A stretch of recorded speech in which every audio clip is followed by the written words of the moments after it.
नमस्कार। आप देख रहे हैं विजनरी योगी। मैं हूं आपके संग आरती हिंद यादव। एक अपराधी अपराध करने से किस तरह से उसका अपराध बढ़ता चला जाता है और क्यों वो थमता नहीं है, या कोई अपराधी जब टूटता है तो क्यों टूटता है। एक अपराधी को सबसे ज्यादा भय किस बात का होता है और किस तरह से उसके अपराध को कम किया जा सकता है।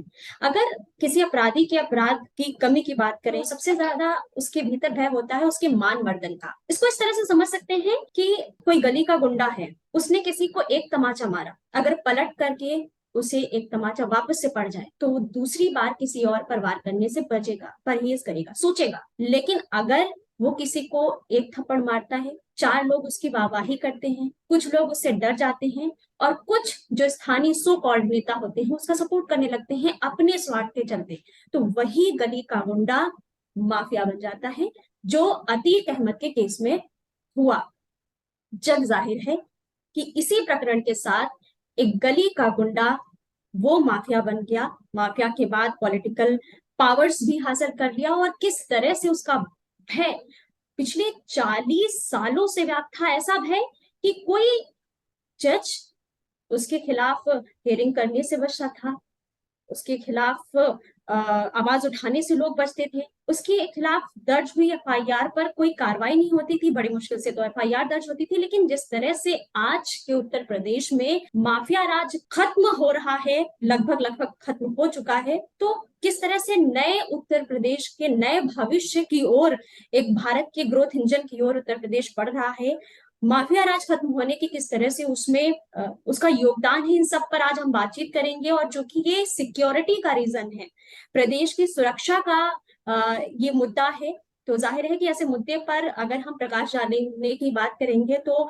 किसी ऐसे शख्स से जुड़ना जरूरी हो जाता है कि एक्सपर्टीज सिक्योरिटी से जुड़ी हुई हो। हमारे साथ आज इस बातचीत में इस पूरे मुद्दे पर कि किस तरह से उत्तर प्रदेश में बदलाव आ रहा है और माफिया राज से डेवलपमेंट की ओर बढ़ते हुए प्रदेश के तरफ जो उत्तर प्रदेश बढ़ रहा है, इस पर आज प्रकाश डालने के लिए हमारे साथ दिव्य कुमार सोती जी जुड़ रहे हैं। आप लॉयर हैं और नेशनल सिक्योरिटी एनालिस्ट हैं, तो देश की सुरक्षा के मामलों पर अपने विचार अक्सर ये देते रहते हैं, बहुत खुलकर देते हैं, और खुद एक वकील हैं। तो जाहिर है उमेश पाल हत्याकांड से जुड़े इस पूरे वक्तव्य पर उनकी बात सुनना बहुत जरूरी हो जाता है। बहुत बहुत स्वागत है आपका और बहुत बहुत धन्यवाद हमारे साथ समय निकाल कर जुड़ने के लिए। नमस्कार आरती जी, बहुत बहुत धन्यवाद। आपके दर्शकों को भी मेरा नमस्कार।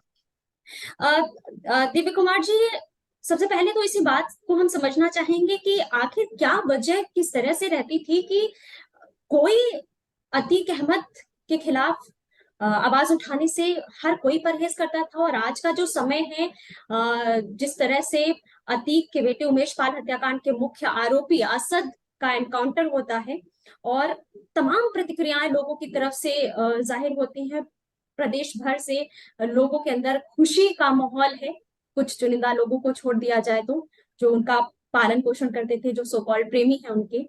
तो कैसा माहौल देख रहे हैं आप?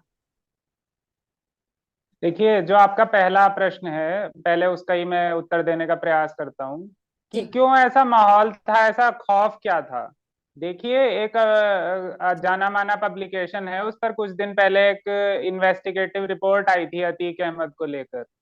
तो उसमें वहां पर उन्होंने प्रयागराज में ही अतीक के बारे में काफी इन्वेस्टिगेशन किया था। जो पत्रकार थे, लिखने वाले, वो अवेलेबल है ऑनलाइन, कोई भी देख सकता है। जी। तो उसमें उन्होंने पाया ये था कि 1989 में जब राजीव गांधी सरकार हुआ करती थी और जब अतीक अहमद एक उभरता हुआ गुंडा जो था, चकिया इलाका प्रयागराज का, वहां से उभर रहा था, वो उसने अपना आतंक फैलाना शुरू किया था। और एक चांद बाबा कर कर वहां उससे पहले एक माफिया हुआ करते थे, उनको सब्स्टिट्यूट वो कर रहा था, डिस्प्लेस कर कर। तो उस समय पुलिस उसकी हरकतों से काफी परेशान हो गई थी और पुलिस उसके एनकाउंटर की तैयारी कर रही थी उस जमाने में। तो अब आप देखिए स्थिति कि प्रयागराज के एक बड़े कोई कांग्रेसी नेता हुआ करते थे, वो राजीव गांधी के भी काफी करीबी थे। राजीव गांधी उन दिनों देश के प्रधानमंत्री होते थे।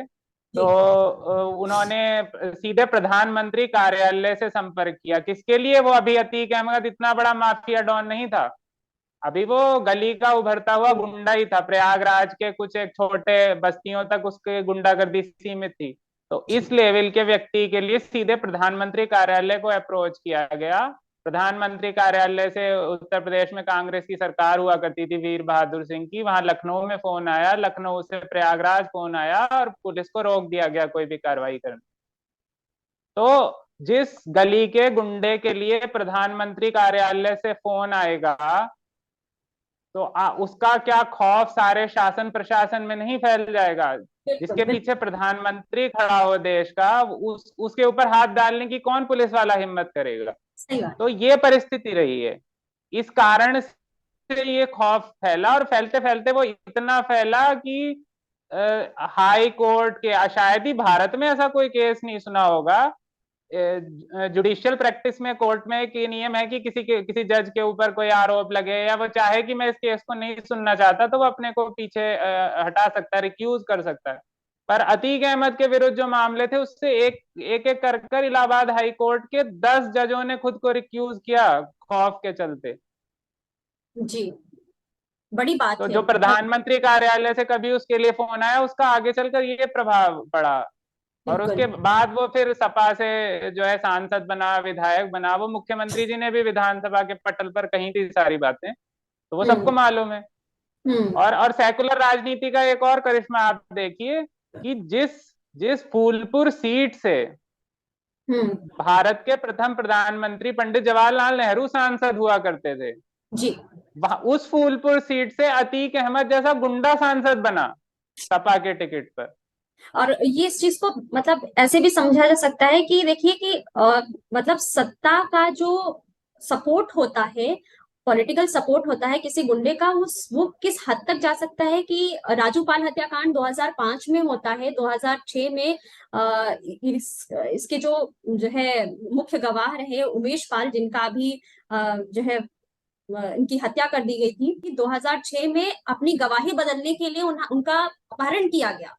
और उस वक्त सांसद सपा पार्टी से अतीक अहमद थे, और एफआईआर तक दर्ज नहीं की गई अपहरण के बाद। वो एफआईआर दर्ज होती है सत्ता परिवर्तन के बाद 2000 फरवरी 2006 का किडनैपिंग का केस, और जुलाई 2007 में केस दर्ज हो रहा है। तो आम जनता के भीतर मतलब खौफ का क्या माहौल होगा, ये वाकई इन चीजों से समझा जा सकता है। और आज के समय में कोई भी छोटी भी कोई घटना होती है तो 10 मिनट, ज्यादा से ज्यादा 10 मिनट के अंदर पुलिस मौके पर पहुंचती है। जी। ये मतलब राजनीति के अपराधीकरण का उत्तर प्रदेश में स्थिति ये रही है, इससे अंदाजा लगाइए कि कम लोग जानते हैं कि अतीक अहमद जो थे, वो जब सपा में थे, तो जो मायावती जी को जलाकर मारने की कोशिश, गेस्ट हाउस कांड जो मशहूर है हुई थी, तो उसमें जो बंधक बनाने वाले मायावती जी को और बसपा के और नेताओं को, जो मुख्य उसमें अभियुक्त थे, वो भी अतीक अहमद थे। और उनके खिलाफ सीबीसीआईडी की जांच भी चली। मायावती जी उसके बाद कई बार मुख्यमंत्री भी रही, पर कार्रवाई कोई नहीं हुई। 40 साल पहले एक एफआईआर दर्ज की जाती है, और उस पर सुनवाई, उस पर सजा 40 साल बाद। मतलब ये नेतृत्व, योगी सरकार में ये सजा का की शुरुआत हुई अतीक अहमद के खिलाफ खुलकर केस सामने आए। तो ये एक नेतृत्व का विजन आप किस तरह से देखते हैं कि अगर प्रदेश का जो नेतृत्व है उसमें किस तरह के विजन की आवश्यकता होती है, और योगी जी क्या सोच रखते हैं, उनकी सोच को मैं समझना आपसे चाहूंगी कि वो ऐसी माफिया जिन पर कोई हाथ नहीं डालना चाहता था, उसको उन्होंने मिट्टी में मिलाने का काम किया है जिस तरह से। तो उस सोच के बारे में आप जरूर कुछ बात बताइए। उत्तर प्रदेश की वर्तमान जनसंख्या 25 करोड़ के आसपास है। देश में सबसे ज्यादा जनसंख्या वाला राज्य है। और जी। अगर एक प्रदेश के रूप में अलग रखकर भी देखें और पूरे विश्व स्तर पर भी कंपैरिजन करें, तो हम्म। ये जो है भारत की, विश्व की बहुत बड़ी इकोनॉमीज में गिना जाना चाहिए। जैसे कि आप अमेरिका में जाएंगे तो कैलिफोर्निया की, अमेरिका की इकोनॉमी जो है वो है, लेकिन कैलिफोर्निया की इकोनॉमी को एक अलग तरह से ऐसे देखा देखा जाता है, जाए। जी। अलग से देखा जाता है। जैसे इसी तरह चाइना में कई प्रोविंसेस हैं जिनकी मैन्युफैक्चरिंग और उसके लिए वो अलग से मशहूर है। तो उत्तर प्रदेश में इतना पोटेंशियल होने के बावजूद ऐसा क्यों नहीं हो पाया? कारण यही था। आज ही मैं सुन रहा था कोई, अब क्योंकि लोग बोलने लगे हैं, खौफ जा रहा है, तो कोई लखनऊ के व्यापारी थे, उनका कोई प्लॉट था संजय गांधी पीजीआई हॉस्पिटल के ठीक बगल, मतलब प्रदेश की राजधानी की प्राइम लोकेशन। जी। और वहां वो बता रहे थे कि जब सपा सरकार थी तो वहां पर एक दिन अचानक अतीक अहमद अपनी 100 गाड़ियों के साथ आए, 50 हम्म। हथियारबंद लोग उनके साथ थे, उन्होंने आए और पूरे प्लॉट को घेर लिया, उस पर कब्जा कर लिया। उसके बाद वो धड़धड़ाते हुए, उनका कोई होटल भी था लखनऊ में, वहां पहुंचे। 50 हथियारबंद लोग पूरे होटल में फैल गए, उन्होंने कैमरे बंद करा दिए, मेहमानों को धमकाया और कहा कि वो संपत्ति कल तक आपकी थी, आज से हमारी है। अब आप अब आप अंदाज लगाइए कि राजधानी में ये स्थिति है और किसी किसी बड़े 5 स्टार होटल में ऐसी घटना हो जाती है, तो वहां जो आकर लोग गैस ठहरते हैं उनमें से बहुत से इन्वेस्टर बिजनेसमैन भी होते हैं। तो ये जब वो जो देखेगा, वो यहाँ पर कौन कौन निवेश करेगा? यहाँ तो जाहिर है। जो लोग हैं वो भी छोड़कर भाग जाते हैं यहाँ पर। तो ये ऐसा माहौल था। तो योगी जी ने आकर जो मूल समस्या है यहाँ पर, और किसी चीज की समस्या नहीं। देखिए, ये जो उत्तर प्रदेश है, ये भगवान के आशीर्वाद से एक ऐसी ज्योग्राफी में है कि विश्व का सबसे उपजाऊ इलाकों में से एक है। गंगा जमुना का जो मैदान है ये। और आप देखिए, सांस्कृतिक रूप से भी अगर आप देखेंगे तो इतने जो मुख्य तीर्थ भारत में, जो मेजोरिटी पॉपुलेशन जिन देवी हम्म। देवताओं अवतारों को मानती है, उनके अवतार स्थली उत्तर प्रदेश है। तो यहाँ तो बहुत ही बड़ा टूरिज्म और जो है निवेश का वो होना चाहिए था, पर वो सिर्फ इसीलिए नहीं हो पाया क्योंकि देश प्रदेश का माहौल ऐसा था। अतीक अहमद, मुख्तार अंसारी जैसे लोग, वीडियोज अवेलेबल हैं, आप यूट्यूब पर जाकर देख लीजिएगा। जी। 250 एसयूवीज लेकर चलते थे जिनके ऊपर नंबर प्लेट भी नहीं होती थी, और किसी पुलिस वाले की हिम्मत नहीं थी कि वो रोककर पूछ ले कि भाई ये क्या हो रहा है। हम्म। तो वो जब तक वो माहौल खत्म नहीं होता तब तक निवेश नहीं आ सकता। और आप एक और चीज देखिए, फरवरी में जब 10-11 फरवरी को उत्तर प्रदेश में योगी जी के नेतृत्व में इन्वेस्टर समिट सफलतापूर्वक संपन्न हुई, 32 लाख करोड़ के निवेश प्रस्ताव आए। 35 लाख से। उसके जी। 10-12 दिन के अंदर ही ये जो उमेश पाल हत्याकांड था, इसको एक अचानक से अंजाम दिया गया। तो ये ये खौफ सिर्फ पैदा इसीलिए करने की किया गया कोशिश था। की गई कि हाँ हाँ, एक ये कुछ मुख्यमंत्री। बदला नहीं है उत्तर प्रदेश में, कुछ नहीं हम्म। बदला है, वैसे ही चल रहा है सब, यहाँ कोई हम्म। ना आए। हाँ। तो मतलब ये कितनी बड़ी एक साजिश की तरह इसको हम समझ जी सकते हैं, और एक्चुअली ये नजर आती साजिश है कि उत्तर प्रदेश की जनता को क्या मूल धारा से जुड़ने का, उसे एक सुरक्षित वातावरण में काम करने का अधिकार नहीं, इतना पोटेंशियल होने के बावजूद, और इतनी बड़ी जनसंख्या, इतना अच्छा जो नेचर यहाँ का वातावरण है, सब कुछ इतना पोटेंशियल होने के बावजूद, जो अन्य देशों के साथ हम कंपटीशन कर सकते हैं, लेकिन इस तरह के माफिया, गुंडागर्दी, इन सब इनकी वजह से प्रदेश गर्त में रहा विगत वर्षों में। और पिछले 6 सालों में जो परिवर्तन देखा गया और जिस तरह से माहौल बदला, उसको भी अभी दबाने की कोशिश की जा रही है, लेकिन वो शायद भूल चुके हैं कि अब सत्ता का नेतृत्व, प्रदेश का नेतृत्व योगी आदित्यनाथ कर रहे हैं। और ये बदलाव या जो जो इतिहास उन्होंने लिखा है, वो अब ज्यादा नहीं टिकेगा। एक नया इतिहास उत्तर प्रदेश लिखने की तरफ बढ़ निकला है। आ, ये भी समझना जरूरी है कि सिर्फ अतीक ही नहीं, और तमाम जो है नाम सामने आते हैं, चाहे वो विकास दुबे हो, बहुत सारे अतिक्रमण बुलडोजर चले बहुत सारे जगहों पर, बहुत सारे माफियाओं पर, का माफिया खान मुबारक, शराब माफिया सुरेश खान, ऐसे बहुत सारे नाम सामने आते हैं। तो ये ओवरऑल जितना माफिया राज था, जितने माफिया थे उत्तर प्रदेश में, उनके अंदर कैसा भय का माहौल देख रहे हैं? और क्या आपको लगता है कि ये जो जनरेशन टू जनरेशन चली आ रही थी, कि जिस तरह से एक पिता सोचता है कि मेरा बेटा, मैं ये हूं तो मेरा बेटा ये बनेगा, माफिया भी अपना नेतृत्व देते जाते थे, तो क्या अब उसके जमींदोज होने का समय आ चुका है? अब कोई माफिया दोबारा पनपने के बारे में सोचेगा नहीं उत्तर प्रदेश में?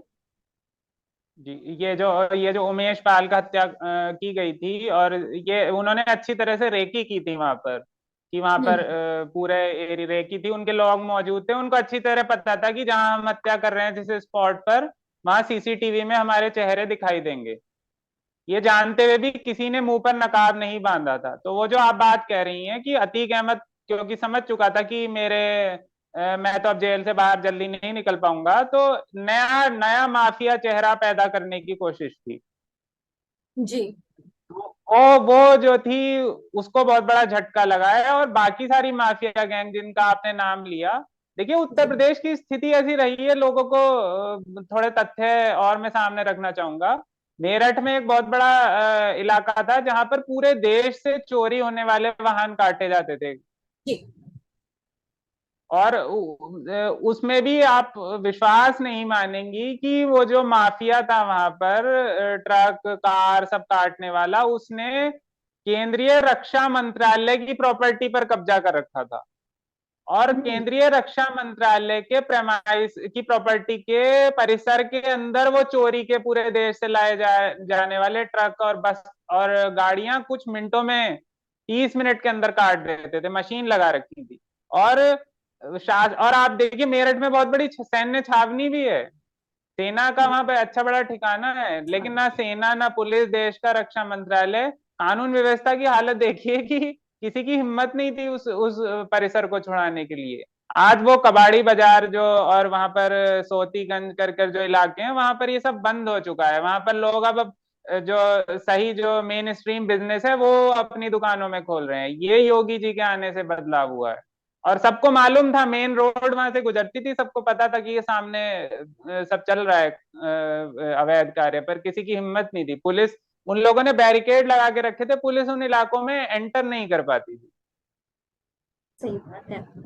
अ, योगी योगी आदित्यनाथ जिस तरह से ये बदलाव लेकर आ रहे हैं, तो इसके पीछे आपको क्या लगता है कि क्या ये ताकत कहाँ से आती है?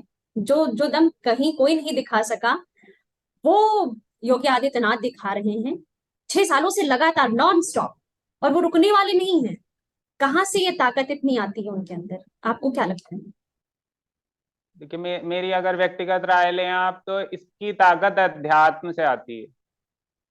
और क्योंकि जी। वो सन्यासी हैं, निस्वार्थ हैं, और जो जो सच्चा सन्यासी होता है उसे ना लोभ होता है ना भय होता है। तो उनको ना लोभ है ना भय है। वो अतीक अहमद और इन लोगों पर बहुत पहले से कार्रवाई हो रही थी, फिर भी उमेश पाल जो इन्होंने हत्याकांड अंजाम दिया इस तरह से, तो इन्होंने इन्होंने ये सोचा कि ठीक है, घर ढा रहे हैं तो अभी हम देंगे तो क्या होगा, बहुत ज्यादा ज्यादा हमें जेल भेज देंगे। तो उनको मालूम नहीं था कि इतनी कड़ी कार्रवाई होगी। तो ये जो आत्मबल आता है, देखिए मैंने कहीं इतिहास में पढ़ा था कि जब महाराणा प्रताप को मेवाड़ की राजगद्दी सौंपी गई थी, और जब वहां पता चला कि अब वो बैठने वाले हैं, तो उनकी प्रसिद्धि ऐसे शुरू से ही ऐसे थी कि जब ये समाचार हुआ कि अब अगले राजा वो होने वाले हैं, तो जितने चोर लुटेरे वहां इस किस्म के अपराधी तत्व था, वो मेवाड़ छोड़कर भाग गया। हम्म। तो वो अब और फिर आगे चलकर जब महाराणा प्रताप की परीक्षा हुई, तो वो आत्मबल था, उनको राजगद्दी की नहीं, अपने अपनी जनता के भले की, अपने देश के स्वाभिमान की, अपने राज्य के स्वाभिमान की चिंता थी। इसलिए वो इतने निस्वार्थ थे कि घास की रोटी खाकर भी वो अकबर से मुकाबला करते रहे। और कोई राजा महाराजा नहीं कर पाया राजस्थान का।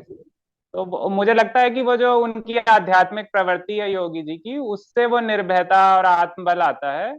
और साथ ही जो नाथ संप्रदाय है जिसके वो मतलब प्रमुख हैं, आध्यात्मिक प्रमुख हैं, उसके हम्म। अंदर भी कुछ ऐसी टीचिंग्स हैं उनके शास्त्रों में कि सन्यासियों को जो है वो अध्यात्म और ध्यान साधना ये तो सब करनी चाहिए। साथ ही जो पशु प्रवृत्ति के जो समाज में लोग हैं, जो निर्दोष लोगों को परेशान करते रहते हैं, उन्हें भी दंडित करने का भी जो है उपक्रम सन्यासी को चलाना चाहिए। ये ऐसा लिखा है। कहते हैं कि नाथ जो बाबा गोरखनाथ थे, उन्होंने कभी महाराणा प्रताप के जो पूर्वज थे बप्पा रावल, उनको भी प्रेरणा दी थी विदेशी आक्रमणकारियों से लड़ने की।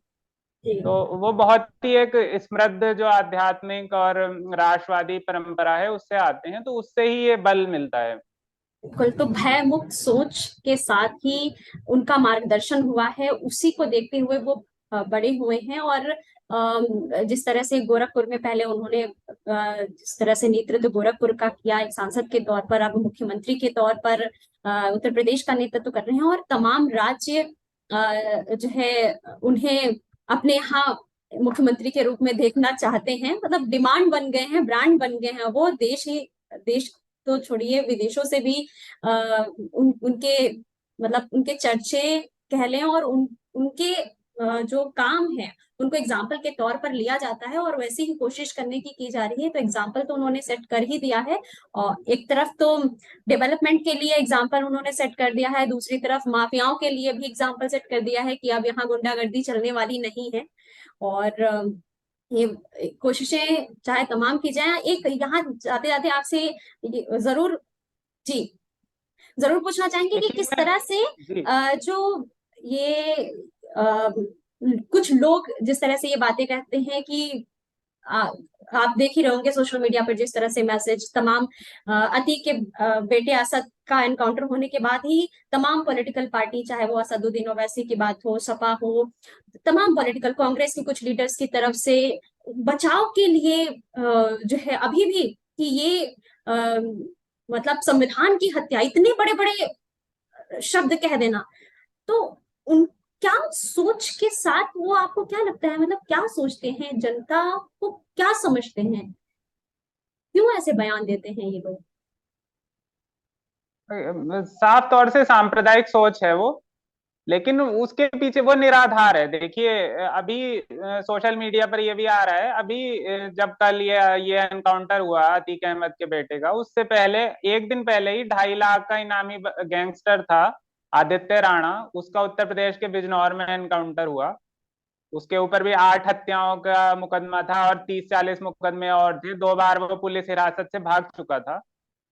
तो वहां पर तो कोई आदित्य राणा के समाज से तो आकर किसी ने ये सवाल नहीं उठाया, कहीं हंगामा नहीं हो रहा है। दूसरी बात ये कहना कि संविधान की हत्या हो गई, कुछ लोगों ने ट्वीट किया कि सुप्रीम कोर्ट पर ताला लगा देना चाहिए देश, अब अदालतों की तो कोई जरूरत ही नहीं है। तो पहली बात तो ये समझिए कि न्यायालय तक लाने के लिए अपराधी को गिरफ्तार तो करना ही पड़ेगा। बिल्कुल। तो जब उमेश पाल जो थे पुलिस अभिरक्षा में थे, जब उमेश पाल की हत्या हुई, तो जो असद था उसने 2 और पुलिस वाले जो उनकी उनकी सुरक्षा में तैनात थे उनकी भी हत्या की। तो ये सब बोलने वाले ये किस किस आधार पर कह रहे हैं कि जब पुलिस टीम से सामना हुआ होगा तो असद और ये गुलाम अहमद ने दोबारा से गोलियां नहीं चलाई होंगी पुलिस? तो ये क्या चाहते हैं कि मतलब वो फिर सामने से से हमारे गोली जवान चला मरे। रहे थे, पुलिस वाले जाते उनको एक एक कर मरते रहते, जब तक उनकी गोलियां खत्म नहीं होती तब जाकर फिर उन्हें कोई वो पकड़ते अदालत में लाते। दूसरी बिल्कुल। बात यह है कि जिस गैंग के खिलाफ मुकदमा सुनने से 10 हाईकोर्ट के न्यायाधीश पीछे हट चुके हो, वहां पर न्यायालय पर सवाल नहीं उठा रहा, लेकिन एक माहौल जिसके आतंक का ऐसा माहौल हो, तो वहां पर बिल्कुल। कितने वकील गवाह की अभी उसने हत्या की हो, सरकारी गवाह की अभी पुलिस अभिरक्षा में हत्या की हो, तो ऐसे लोगों का न्यायालय से न्याय होना इतना आसान नहीं है, ये समझना होगा हमको। और अगर बिल्कुल। इस तरह न्याय होता तो 40 साल से जो 100 से ऊपर मुकदमे चल लंबे। रहे हैं उसमें कितना न्याय हो पाया? बिल्कुल बिल्कुल। और ये बहुत सोच पर असर डालता है कि जिस तरह से अब उमेश पाल हत्याकांड के मामले में ही जो 2 सुरक्षाकर्मी वहां पर तैनात थे, मौत हो गई। अब जाहिर है कि जो है, उन पुलिसकर्मियों के परिवारों से पूछिए कि किस डर के साथ वो जी रहे हैं। अब जब वो उनके घर से नया पुलिसकर्मी, वो जोश जज्बा जज्बा होता है अपने देश के लिए कुछ कर गुजरने का, वो जाते हैं, लेकिन कहीं ना कहीं एक सोच, एक डर विकसित होता है। अगर ये कंटिन्यूटी चलती रहे कि जो भी सुरक्षा के लिए आगे आएगा वो मारा जाएगा, तो कहीं ना कहीं कैसे सोच विकसित होगी समाज के अंदर, ये समझना बहुत जरूरी है। और इसलिए ऐसी कार्रवाई तो मतलब जनता खुलकर इसका स्वागत कर रही है, और अच्छी बात है। मैं तो कहती हूँ यूपी वासी होने के नाते कि बहुत सही डायरेक्शन में हम जा रहे हैं। उत्तर प्रदेश के लिए नहीं, आसपास के और प्रदेशों के लिए बहुत बड़ा वरदान है, क्योंकि अतीक अहमद गैंग या मुख्तार अंसारी गैंग या इस किस्म की गैंग हैं, ये इंटर स्टेट गैंग्स हैं, ये भी हमें समझना पड़ेगा। ये जी। कई राज्यों में ऑपरेट करती हैं, इनका ऑपरेशन सिर्फ उत्तर प्रदेश तक सीमित नहीं है। अब जैसे जो वो गुड्डू मुस्लिम जो जिसने बम फेंके थे वहां पर बड़े आराम से, उसने भी चेहरा ढके बिना, वो एक्चुअली बिहार से ऑपरेट करता है, और अलग अलग गैंग्स उसे जब जब जरूरत होती है तो हायर करती है जहां हमला कराना होता है, कभी बिहार की गैंग, कभी बंगाल की गैंग, कभी उत्तर प्रदेश की गैंग। तो आप सोचिए कि कितना बड़ा मतलब मीनेस है ये देश की बिल्कुल। सुरक्षा के लिए। जी। और कल जो बयान पुलिस रिमांड को बहस के दौरान जो पुलिस ने वहां पेश किया, उसने बताया कि पंजाब में जो पाकिस्तान की तरफ से ड्रोन आ रहे हैं, वहां से जो हथियार गिराए जा रहे हैं, उसमें से कुछ खेप मुझे भी प्राप्त होती है। तो लोगों को ये समझ लेना चाहिए कि इंडियन एविडेंस कनेक्शन कहाँ तक एक्ट है? के, हाँ, इंडियन एविडेंस एक्ट के अंतर्गत अगर किसी अपराधी, पुलिस के सामने जो दिया हुआ बयान होता है वो सबूत नहीं होता है, पर अगर पुलिस के सामने दिया जो बयान है उसके आधार पर कहीं हथियार या कोई ऐसा अवैध जो सामान है वो बरामद होता है, तो वो साक्ष्य होता है, और वो गंभीर साक्ष्य होता है इंडियन एविडेंस एक्ट के अंतर्गत। तो अगर कल को जो बयान है उसके बाद अतीक अहमद की निशानदेही पर ऐसे हथियार बरामद होते हैं, तो ये मामला बड़ा संगीन होने वाला है, और आप समझ सकते हैं राष्ट्रीय सुरक्षा को भी बड़ा खतरा था। बिल्कुल बिल्कुल। तो जिस तरह से उत्तर प्रदेश का नेतृत्व कर रहे योगी आदित्यनाथ, नए सोच को उत्तर प्रदेश में विकसित किया है, भयमुक्त समाज की सोच को विकसित किया है, माफिया मुक्त समाज की सोच को विकसित किया है। इस सोच के साथ आप उत्तर प्रदेश के नए भविष्य को किस तरह से देखते हैं? उत्तर प्रदेश में चमत्कार होने वाला है, मैंने आपसे जैसे कहा, क्योंकि यहाँ पर सारे संसाधन जो थे वो पहले से उपलब्ध हैं, युवा हैं, जोश वाले युवा है यहाँ पर, बहुत अच्छी कृषि है यहाँ पर, कृषि जो हमारी है वो बहुत अच्छी है, बहुत उपजाऊ एरिया है, पर्यटन के बहुत साधन है, क्या नहीं है यहाँ पर, इतनी जी। बड़ी आबादी है। तो सिर्फ सिर्फ दृढ़ राजनीतिक संकल्प और सही दिशा की आवश्यकता थी, समाज में भयमुक्त वातावरण की आवश्यकता थी, जो योगी जी, योगी सरकार बहुत अच्छे से, मैं कहता हूँ, अंजाम दे रही है। शायद कोई और मुख्यमंत्री होता ऐसा नहीं कर पाता, मुझे कहने में कोई दो राय नहीं, क्योंकि मुख्यमंत्री बहुत हुए हैं, अब तो ऐसा लगने लगा है कि पहली बार कोई मुख्यमंत्री जिसे वाकई में कहते हैं पहली बार उत्तर प्रदेश को मिला है। और और मैं, देखिए, कानून व्यवस्था पर बात हो रही है, पर मैं वैसे भी एक अलग बात करना चाहता हूँ, मैं भी उत्तर प्रदेश में रहता हूँ। तो जैसे कि आप देखिए, जो कोरोना में जो सबसे ज्यादा वैक्सीन लगाने वाला राज्य हम्म। बना उत्तर प्रदेश सबसे पहले, और वो बड़े बड़े स्मूथली आप लोग गए तो इतने अच्छे से ट्रीट हुआ, इवन लगाने से पहले फ्री कोरोना टेस्ट हुए लोगों के। आप देखिए, ऐसी सुविधा तो अमेरिका में उपलब्ध नहीं थी, उत्तर प्रदेश में तो सोच ही नहीं सकते थे किसी जमाने में।